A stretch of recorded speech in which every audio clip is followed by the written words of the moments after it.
नमस्कार मेरे प्यारे साथियों। आज मैं आप लोगों के सामने श्रीमद् भागवत महापुराण के पंचम स्कंध का त्रयोविंशो अध्याय लेकर आई हूँ, अर्थात 23वां अध्याय लेकर आई हूँ। और उस अध्याय का क्या नाम है? तो उस अध्याय का नाम है शिशुमार चक्र का वर्णन। अब ये शिशुमार चक्र क्या है? तो ये शिशुमार जो है वो एक प्रकार का ज्योतिषीय चक्र है, समझ रहे हैं ना। और ये शिशुमार चक्र जो है वो सभी तारों, ग्रहों और नक्षत्रों को जो है वो संदर्भित करता है। इनके आजू बाजू में ही जो है वो सारे तारे, नक्षत्र और ग्रह जो है वो परिक्रमा करते रहते हैं। ठीक है, तो ये वही चक्र है जिसके चारों ओर तारा, नक्षत्र और ग्रह ये जो है वो घूमते रहते हैं और ये संदर्भित करते रहता है। तो चलिए इसके बारे में थोड़ा हम लोग जानेंगे इस अध्याय के माध्यम से। श्री सुखदेव जी जो है वो राजा परीक्षित से कह रहे हैं, क्या कह रहे हैं कि राजन, सप्तर्षियों से 13 लाख योजन ऊपर ध्रुव लोक स्थित है। इससे पूर्व वाले अध्याय में हम लोग सप्तर्षि तक देखे थे। ठीक है, अब यहाँ जो कंटिन्यू हो रहा है वो उसी के आगे से हो रहा है ना। तो यहाँ पे बताया जा रहा है कि सप्तर्षियों से 13 लाख योजन ऊपर जो है वो ध्रुव लोक स्थित है। ये वही ध्रुव है जो राजा उत्तानपाद के पुत्र हो, है ना।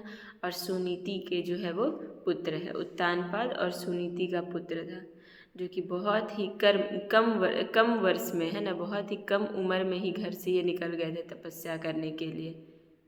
और करीब ऐसा बताया जाता है कि उनका 5-6 वर्ष हो रहा था, उस समय ही वो घर से निकल गए थे तपस्या करने के लिए। और जब तपस्या से जब भगवान प्रसन्न हुए तो इनको ये लोक प्राप्त हुआ और इन्हीं के नाम से वो लोक रखा गया, ध्रुव लोक। चलिए मैं बहुत ज़्यादा इस पे विस्तार नहीं करूँगी क्योंकि इसके पूर्व आगे के अध्याय में, जो पीछे वाले अध्याय में मैंने ध्रुव के बारे में बहुत अच्छा से चर्चा किया है। तो ये वही ध्रुव है जो सप्तर्षियों से 13 लाख योजन ऊपर में स्थित है। इसे भगवान विष्णु का पद, परम पद कहते हैं। भगवान विष्णु के परम पद कहते हैं ध्रुव लोक को। यहाँ उत्तानपाद के पुत्र परम भगवत भक्त ध्रुव जी विराजमान हैं। अग्नि, इंद्र, प्रजापति, कश्यप और धर्म ये सब एक साथ अत्यंत आदर पूर्वक इनकी प्रदक्षिणा करते रहते हैं। अब भी कल्प पर्यंत रहने वाले लोक इन्हीं के आधार पर स्थित है। इनका इस लोक का प्रभाव हम पहले वर्णन कर चुके हैं। बताए ना कि इससे पूर्व के अध्यायों में हम लोग जो है वो देख चुके हैं। सदा जागते रहने वाले अव्यक्त गति भगवान काल के द्वारा जो ग्रह, नक्षत्र आदि ज्योतिर्गण निरंतर घुमाए जाते हैं, भगवान ने ध्रुव लोक को ही उन सबके आधार स्तंभ रूप से नियुक्त किया है। अतः यह एक ही स्थान में रहकर सदा प्रकाशित होते रहते हैं। तो ये ध्रुव लोक ही उन सभी ग्रह, तारों, नक्षत्रों के आधार स्तंभ हैं। भगवान ने इसी आधार स्तंभ पे जो है वो उन लोगों को नियुक्त कर रखा है।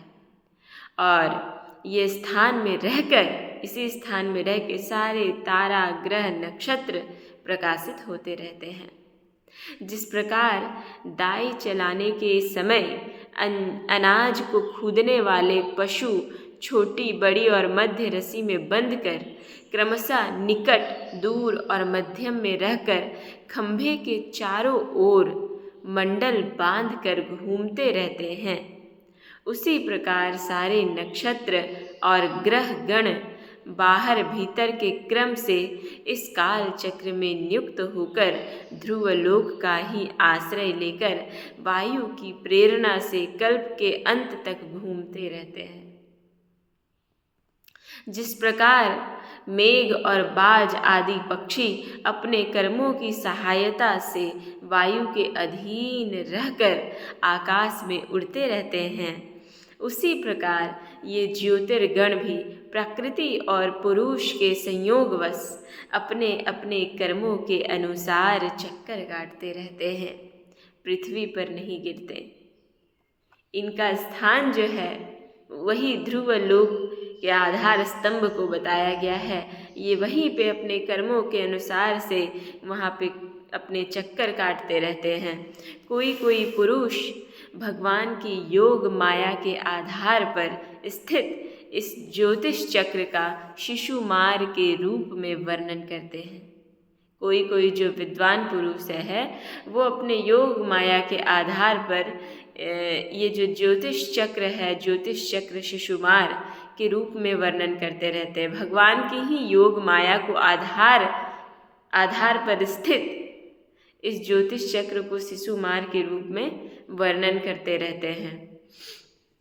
यह शिशुमार कुंडली मारे हुए है, और कुंडली मारे हुए मतलब कि कुंडलाकार में है ना, और इसका मुख नीचे की ओर है।